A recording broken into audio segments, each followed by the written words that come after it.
আসসালামু আলাইকুম। কেমন আছেন সবাই? আশা করি ভালো আছেন। আল্লাহর রহমতে আমিও অনেক ভালো আছি। তো আজকে অনেক রান্নাবান্না করে রাইখে যাচ্ছে। আবিদির বাবারে রাইখে আমরা বাবার বাড়ি যাচ্ছি বেড়াইতে, এই জন্য সে বলছিল কিছুই রান্না করা লাগবে না। আসলে যেদিন যাই আমার অনেক কষ্ট হয়। রান্নাবান্না করে সব কিছু পরিষ্কার করে রাইখে আসি, বাথরুম থেকে শুরু করে সব কিছু পরিষ্কার করে রাইখে আসি, কারণ পুরুষ মানুষ সারাক্ষণ অফিসে থাকে। আর আসলে সব পুরুষই কিন্তু সব কাজ করতে পারে না, সে এমনিতেই এইসব কাজে করতে পারে না। এই জন্য তার জন্য সব কিছু আমার নাকি কোথাও গেলে টেনশন লাগে, এই জন্য রান্নাবান্না করে সুন্দর করে সব কিছু রাইখে যাই।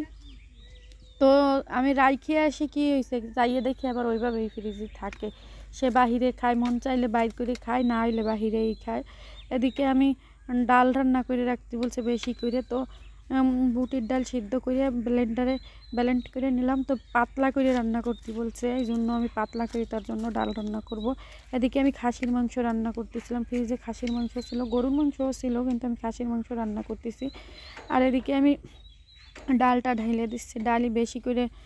উনি আবার ঘন ডাল খাইতে চায় না, পাতলা করে ডাল রান্না করলে খায়। মুসুরির ডাল আছে একটু, তা আবার ডাক্তার খাইতে মানা করছে, এই জন্য সে মুসুরির ডালও খায় না। এই জন্য সে বুটির ডাল কিনে নিয়ে এসছে, তো বুটির ডাল রান্না করে রেখে গেলাম। এদিকে মাংসটা আমি কষাচ্ছি, আর এই যে ডাল আমার উতলায় পড়ে গেল। বাগার দেওয়ার জন্য পেঁয়াজ রসুন এই যে আর জিরা দিছি, ফোড়ন দিলাম।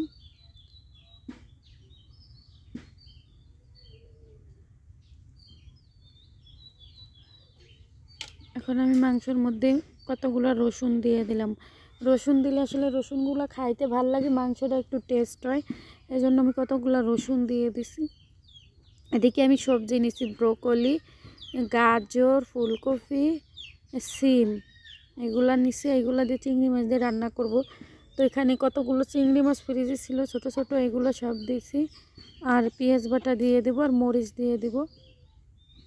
এটা একটু কষানো হয়ে গেলে এর ভিতরে ধনিয়ার গুঁড়া, জিরার গুঁড়া আর লবণ হলুদ দিয়ে দিলাম।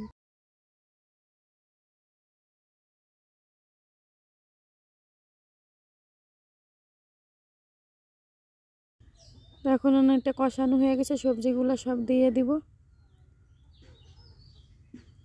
এদিকে আমার ভাতটাও উতলাই গেছে, বাকি সবজিগুলো দিয়ে দিলাম।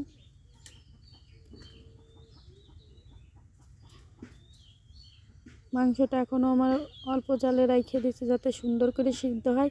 এদিকে এখন আমি সবজিটা কষানো হয়ে গেছে, একটু গরম পানি দিয়ে দিছি।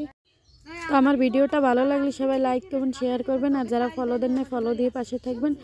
সবাই ভালো থাকবেন, সুস্থ থাকবেন। আল্লাহ হাফেজ।